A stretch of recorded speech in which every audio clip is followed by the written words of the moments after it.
Hello, I'm Clint Perkins. I'm the Smith County Ag and Natural Resources Agent here in Tyler, Texas. And we're going to be doing a presentation or a program on March the 12th of 2026 from 9 a.m. to 12 p.m. at the Tyler Rose Complex here in Tyler. And I'm going to be the first speaker on the program, and my title is going to be Earth Kind Practices, basically Roots Matter, Understanding Soil Microbiology, Soil Biology for Healthier Plants. The presentation that I'm going to be giving, we're going to be talking about the different vegetation areas of Texas, as well as Earth Kind Practices. And if you're with the Noble Foundation, they teach regenerative agriculture. And then with the Natural Resource Conservation Service, they teach soil health. With the Texas A&M University system, with the Texas A&M AgriLife Extension Service, we teach Earth Kind Practices. But they are all the same principles and practices. So, and what we do is, if you manage your soil microbiology as well as your soil structure, and you have a healthy root system, you will have a healthy plant.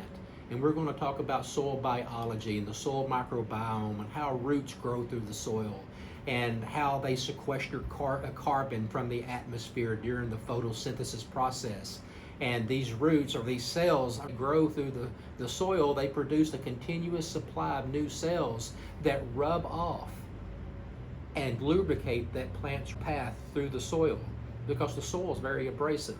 And if they have a natural lubrication as they grow, that they don't get scratched, as well as it doesn't provide a site for disease entry. So a healthy root system is going to have a healthy plant. Your above ground biomass is directly proportional to your below ground biomass. So if you have a thick, healthy root system, you're going to have a healthy plant. And like I said earlier, we're going to talk about how they sequester carbon through the photosynthesis process. So we live in a direct symbiotic relationship with our plants, because the plants take in carbon dioxide and they give off water. We take in oxygen and we give off carbon dioxide, so we both benefit for each other. Because without plants, life on Earth would not exist. We're going to talk about managing our soil pH. And we're going to talk about the 16 essential elements that are required by every plant to grow. And there's actually 21, but we're going to talk in depth about 16 essential elements. And we'll talk about soil fertility. And we're going to talk about what different pH range these other nutrients are available at different pH ranges as well.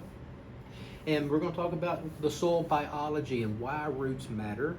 We're going to talk about healthy soil components. We're going to talk about water, air, living organisms that are in the soil. We'll talk about the role of soil microbiome, or microbes, the bacteria and fungi. We're going to touch base on mycorrhizae fungi that'll go in and actually colonize the roots, and it extends the roots path throughout the soil, where they can take up more water, they can take up more nutrients, and then makes the plant healthier. We're going to go into the rhizosphere, and we'll talk about the root interface, the area that's growing, that's surrounding right there where the root system's at. And then we will how to foster a healthy microbiome. We're going to talk about that. We're going to talk about introducing legumes into our plant system. And then we'll talk about the benefits of using legumes, because those are nitrogen fixing plants that you have rhizobium species bacteria that colonize the roots, and they live in a symbiotic relationship with each other. That means both organisms benefit. And then we reap the benefits when those plants die, complete their life cycle, die and decompose, and it makes nutrients available for a subsequent crop that is coming up. And then with that being said, we can cut down on our fertilizers and different nutrients that we're having to add.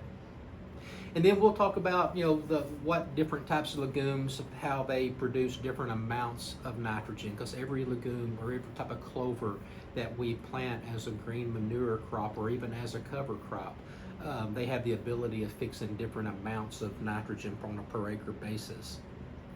And then we'll talk about, if we have time, we'll talk about the 5 principles of soil health. I want to keep something growing year-round in the soil.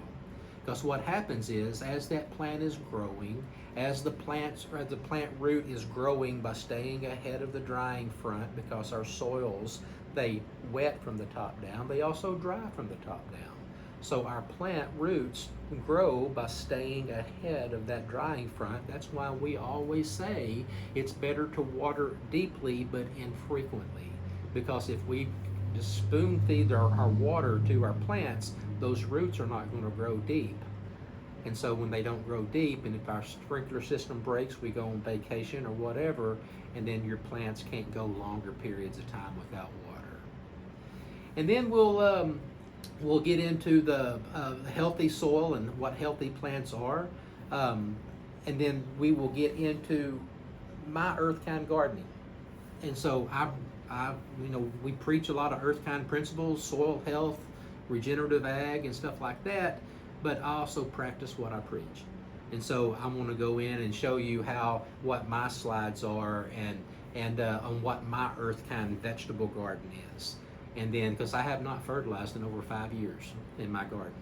But I had to fertilize to begin with, because I had to fertilize and give the microbes a nitrogen source for an energy source until they could break down the carbon residue and make...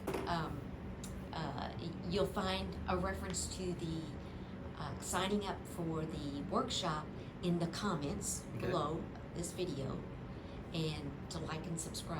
Okay. So it's going to be Successful Edible Gardening Workshop? Yes. Okay.